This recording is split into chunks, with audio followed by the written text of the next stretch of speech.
Welcome back to The Natural Doctors. I'm Dr. Katie DiNello. And I'm Dr. Jennifer Stagg, and we have a special treat for you. We're going to start a 3-part series on nature's wisdom and really explore the roots of herbal medicine in the United States and how it has kind of come full circle again, how things declined, and now we're getting so much interest in herbal medicine and patients coming in really, wondering what they can do instead of just turning to pharmaceuticals all the time, right? So it's really interesting that we're kind of like in this full circle moment, I would say. Yeah. So I'm really excited to talk about this and explore this through these 3 episodes we're going to do. Yeah. Absolutely. I am too. We were all brainstorming, or the both of us were brainstorming, what are we going to talk about for these next couple of episodes? And in clinic, we're really seeing this resurgence of people wanting to go back to the basics, to go back to our roots in herbal medicine. So we're going to spend a lot of time talking about what this medicine looked like what it looked like to use these herbs and how we've really strayed away from that. But people are craving and yearning for that simplicity, back to using the land as medicine. So that's what these next couple episodes are going to be about. And hopefully we'll be able to provide you with some practical tips, because I think so many people want to get into this type of medicine, but they just don't know where to start, right? Or who to see about it. So we'll get into that. Yeah. But I think a really good place to start is, talking about some of the plants that are native to North America and how they've been used. So do you want to, start with that? Yeah, for sure. So, in the United States, we have a couple of different things going on here. We're pretty unique. So we have this indigenous use and a lot of the plants that you see growing around us that we think are just, weeds a lot of times. Though many of those, so some of those were just here all along. And then many of these roadside weeds are actually implants from Colonial. So those were brought over as medicine. So, all those many years ago, there were no take an aspirin for your fever, or right? So it's really interesting. What I would say is that one of the first things that a really great example that, especially since the COVID pandemic, that a lot of people are familiar with is elderberry, right? So elderberry is something that was here all along. And this sort of builds into our conversation I know we wanted to talk about how plants, the wisdom of nature and how plants are just here when we need them. So elderberry is a really good example of that. So elderberry, people were using it because it's antiviral, really using it for immune support. Fantastic plant using those berries. So when the berries when the berries are ready and ripe, it essentially lines up with when we're going into cold and flu season, which is super cool, right? How does Mother Nature know that? Which, of course, that's the wisdom of the earth. Yes, it's we call Mother Gaia, right? Gaia, the earth, the essence of the earth. And it is just so beautiful that our earth and our land provides for us when we need it. So like Jen was saying, elderberry, we actually can use both the leaves and the berry. So elder flower, or the flower part, elderberry, the berry part. The flower blooms actually like late spring, early summer, when we're a little bit more likely to like feel hot, feverish. We can use those cooling flowers. But then, like you said, we fast forward to end of summer, early fall. We're heading into cold and flu season. That's when those delicious purple berries bloom. And we use those berries as tinctures. I mean, it comes in so many forms now, but especially tinctures for cold and flu season. Really, it's best used kind of as a prevention. So you want to be taking a little bit every day as we head into that season to prevent getting flus, colds, things like that. And as a plus, they taste really, really good. Yes, that's an easy one. So that's really great that we have that, and we have that sort of wisdom. Yeah. Another one I would point out is Echinacea, right? Echinacea, another one of those wonderful plants, beautiful flowers. Like a lot of people might not even recognize that Echinacea grows all around us. A lot of people actually use it because it's a beautiful flower, cone flower, that beautiful purple flower, and that's our Echinacea. And in higher doses, it really can have like very excellent effective immune supportive properties. Again, sort of like blooming, and you can collect those flowers and you can use it as tincture, get those ready for cold and flu season. Yeah, that's one of those herbs that I always have in my medicine cabinet, right? Because when you start to feel cold, flu, whatever sickness coming on like that, you want to start taking it really quickly. So I always have that one. But yeah, it's another great example that our earth, our land is providing for us. Another example that I really like to talk about is dandelion. So this is such a fun example because how many of us just spray pesticides on dandelion because it's a weed? So we try to get rid of it, but it is not a weed. This is amazing medicine, right? So dandelion's a cool example here of how the earth provides for us when we most need it. So dandelion blooms, right, in the spring. And in the springtime, we're coming out of winter season, right? Especially in the Northeast. Winter is a time we're a little bit more reclusive, we're introverted, we're staying inside. You know, it's deep rest. And so as we head into the spring, we step outside, the sun starts to shine, and we're like, okay, I'm kind of ready to reemerge here. And that's a really nice time of year to focus on liver health. And so with dandelion, we can use both the leaves and the root. And so the leaves are very nutritive, a lot of minerals in there. And so we can make those, we can use it as a tea, but a lot of times we can just put the leaves in our salads, right? And eat them. So we're providing nutrition after coming out of that winter season so that we kind of feel more alive.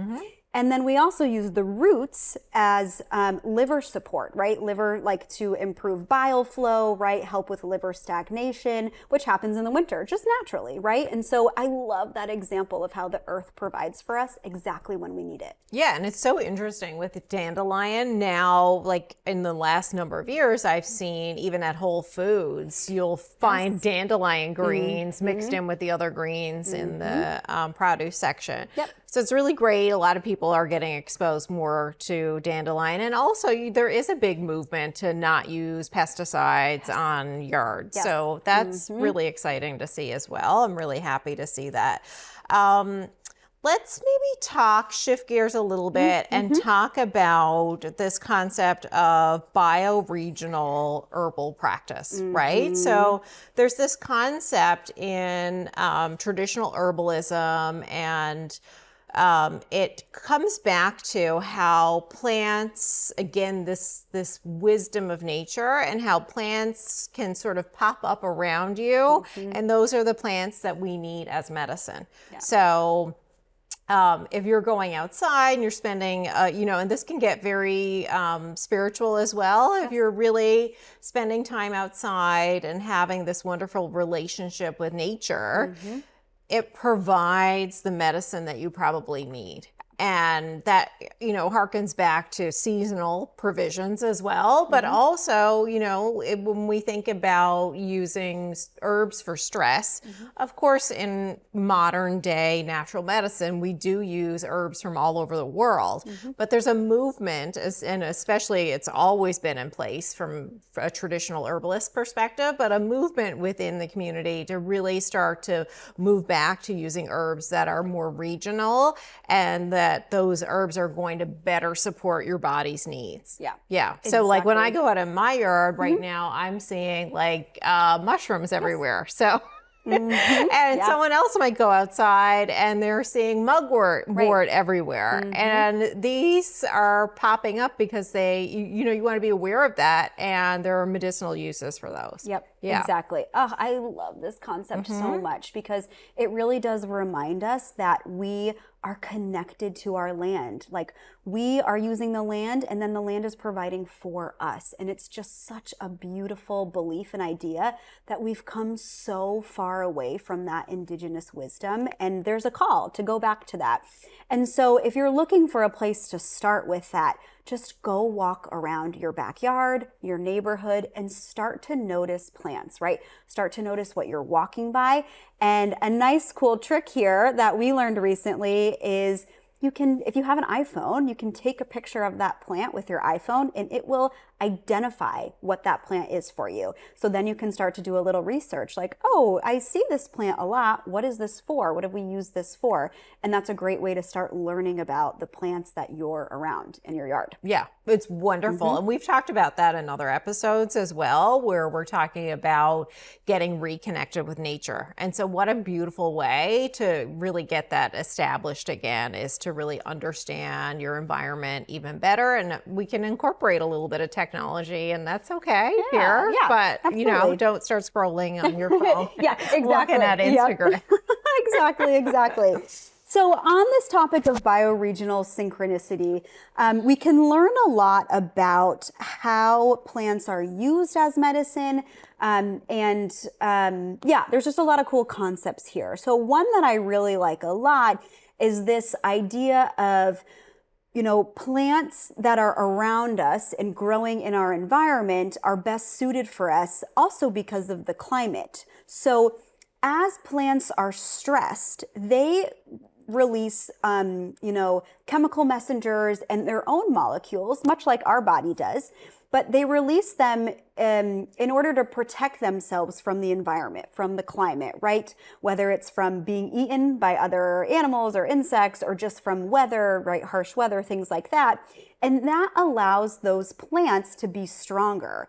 And those compounds are what provides the medicine in our bodies. And I just think that's such a cool concept, that the environment makes the plant stronger for us as medicine in our bodies. Yeah, I love that. So some of the most potent medicinal plants are those that pop up in really kind of stressed environments. So if you have, just like a bulldozed commercial lot, right? And it looks terrible. You'll see weeds popping up there, and at first glance, it kind of looks like, people would say that looks ugly, right? It's just like weedy and overgrown. But some of the most powerful medicines actually live in those plants, which is just, it's so amazing.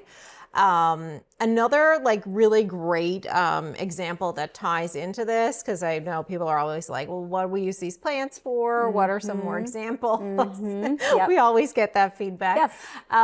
Is ragweed and allergies and goldenrod. Yes, this right? is a really good I think we should example. really talk a little bit about that one. Agreed. So this goes back to that whole concept of seasonal timing, wisdom of nature, wisdom of the earth. And so when ragweed is kind of rearing its head in August, goldenrod is popping right up next to it. And goldenrod has historically been used by herbalists to help with sort of allergies and mucus, and it lives right there next to this high pollen producing plant, which is just, it's mind blowing.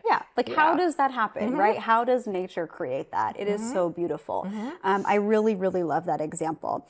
I think chamomile is a really another fun example here because chamomile actually isn't native to North America. It was actually brought in, but it has flourished here. And so chamomile is another really great herb that we use a lot and has a lot of different properties. But again, you could walk by this and not even notice that it's there. You would truly think, I mean, I've seen my friends or, we're out and about and like pulling weeds and things. And I'm like, no, that's chamomile. Yeah, don't pull that. That's medicine. So I love that example. And chamomile is great because it has a lot of different uses. So it's a bitter, so it's great for digestion, but it's also very calming, right? Chamomile tea. So we use that as well. So that's another really great example. Yeah, I love that. Yeah. Yeah, that whole concept of regional use, and you'll also see sort of like in really arid climates, obviously we're in the Northeast, but you go into an arid climate and you'll see a lot more of these sort of, succulent plants, demulcents. Yes. And so herbalists always knew, and indigenous people knew that these were cooling plants, right? So these cooling plants have the benefit of being able to address like burns, for example. So if we think about like a succulent like aloe, for example, right? You can actually use that on a burn and it really helps to heal the skin. Yeah, I know. Like, it's really such a wild concept, right? You think about places like Arizona, right, where the climate, it's so dry, the soil is incredibly dry and rocky. Like you look at that soil and you think, how could anything possibly grow from this, right? Like at least that's what I think when I'm down there, right? Yeah. And there's no water, right? There's no nutrients, and then out of that soil grows a succulent like aloe. And so for those of you who don't know or have never seen or touched aloe before, it's these long green, I don't actually know what we call them, like stems, right? Yeah. And you break them open and there's this liquid gel substance, and it's really thick. It's very cooling to the skin. So burns, cuts, scrapes is a really great example. So you literally break it open and you can put it right on your skin if you have a burn. And who would have thought? Like that is what's coming. And it's right, this arid environment where people have drier skin. So yeah, we get this really demulcent substance from that. Yeah. I mean, it's such a perfect example. Absolutely. And we can use that. So some of these plants obviously don't grow native in certain, like in some areas, but you can grow that as a house plant and then use it. Like we have like many aloe plants around our home. I sent aloe to school, off to college with my son, and he used it for, even when your lips are dry in the winter, you could use a little bit of aloe. Right on there. Like it's amazing. Yeah. It is. So in the remaining time, we should probably start to talk about how things have evolved and how we went from using plants as medicine as, the main convention, right? Yeah. It was natural to just use plants. There were no synthetics. Until, the early 1800s, right? That's when things started to evolve and we got away from using plants. And we'll come back around as we get into the second and third episodes here. But this evolution, there are pros and cons to that. Of course, there have been a lot of, life-saving medicines that have been developed, but it's estimated maybe 50% of medicines that exist today came from plants, right? And so we've gotten into this just using synthetic. We're detached from the natural environment, and we do lose some things with that as well, right? We lose some of the protective benefits when we just go to like single isolated compounds. We start to lose some of those protective benefits that are in a whole plant. So we should probably sort of like talk about that a little bit here. Yeah, we should, right? So I think it goes back to what we were saying at the beginning of this episode, where the environment helps create the medicine in the plant. And so the earth's wisdom does this. And so the whole plant, whether we're using the roots, the stems, the leaves, the flowers, these are all coming together in synchronicity, right? As a whole. And so we lose that essence, right? That perfect balance when we start to isolate compounds. And this is a little bit of the trajectory of how we started to develop pharmaceuticals. As we had more technology and we were able to use kind of scientific principles to isolate certain compounds in herbs, we started to think, okay, well, we found this compound and it has this particular action, so we can use that for asthma or, heart disease or whatever the case is, right? And that's how we developed this kind of reductionist view on herbal medicine. And slowly over time, that evolved into creating these single compound drugs with one or two actions and working very specifically in the body. Now, of course, there are absolutely great benefits of that. However, it's not like that's not always needed, right? Especially if we have a condition that's just starting, or we're talking about prevention here. We want the whole herb because it's often a little bit less potent on that one action, but it has more general broad actions because we're using that whole herb. And that makes a really big difference. So we lose that gift from nature. I totally agree with you there. So you have this like synergy that happens with all the complex compounds that are in one plant. So if you just isolate one component from it, okay, you're just getting this one benefit. But if you combine many of those components, it is helping with various other actions in the body, right? The other concern that we have when you don't go towards botanical medicine is that when you use a synthetic, some of those compounds that are in the plant version, where you have all of those beautiful compounds and complexity, are sort of balancing out the pathway that you're pushing with one of those compounds. So this is what leads to side effects, right? So botanical medicines come with very minimal risks of adverse effects. They're very, very safe. They have these hundreds of years of historical use. You start using pharmaceuticals, again, there's a time and a place, I always say that, but when you start using pharmaceuticals, your adverse effects, well, expected effects, first of all, and then like truly adverse effects and potential for really serious risk really starts to escalate because you don't have the wisdom of that plant to protect against some of these other things. And then you start evolving or devolving to polypharmacy. So now you've started one medicine to treat one condition, and now you're adding another medicine to treat the side effect of that medicine. And now you're going to address another, like a condition has developed as a result of that, and you're going to take a new medicine.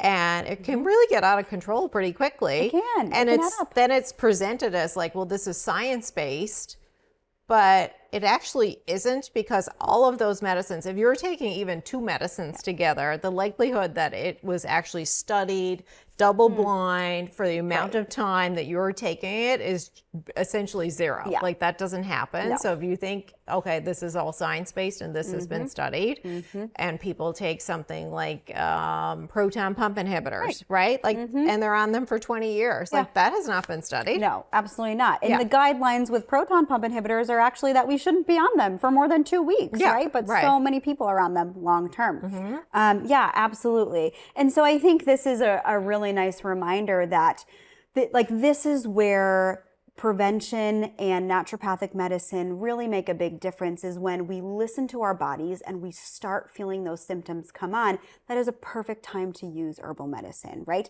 Now, even for some more severe cases, absolutely, we can still use herbs, but we really want to intervene quickly with herbs so that we don't have to go down the line and use a more potent pharmaceutical. Now, we'll be clear, we are not against pharmaceuticals. They are needed sometimes, right? But again, the whole point of what we do is to intervene before we need those things, right? So and then also find solutions. So a lot of people that are out there listening are maybe taking 2 or 3 medicines, and maybe they might just need one, and there might be a way to get them off some of those medicines, and we can work together as a care team to really look and explore root causes like we do in naturopathic medicine, and potentially find like alternatives, which we're going to have a whole episode where we're going to talk about the alternatives. But next episode, I think we should really, we'll spend more time exploring some of the common medications that actually came essentially directly from natural medicine. And so if we start looking at those, we can start to really, explore swap outs, right? Absolutely. I think that's a really, that's a great point. We'll do that next time. So until then, everyone, thank you so much for joining the Natural Doctors, and make sure you tune in for our next episode.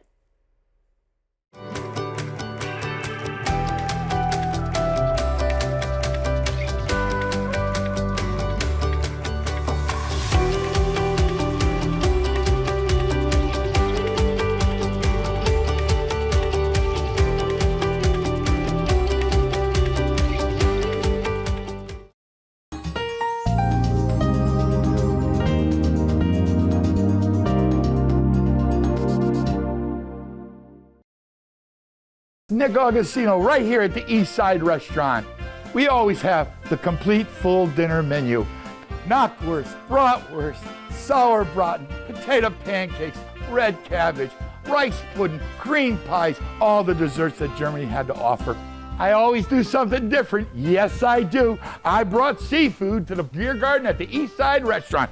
East Side Restaurant, your German destination restaurant in Connecticut. Tiki-taka, tiki-taka, hoi, hoi, hoi! Sometimes life just happens. Don't worry. Farmington Motorsports will get you back on the road and at a fair price. From towing to tires, emissions to transmissions. Our ASC certified techs do it all.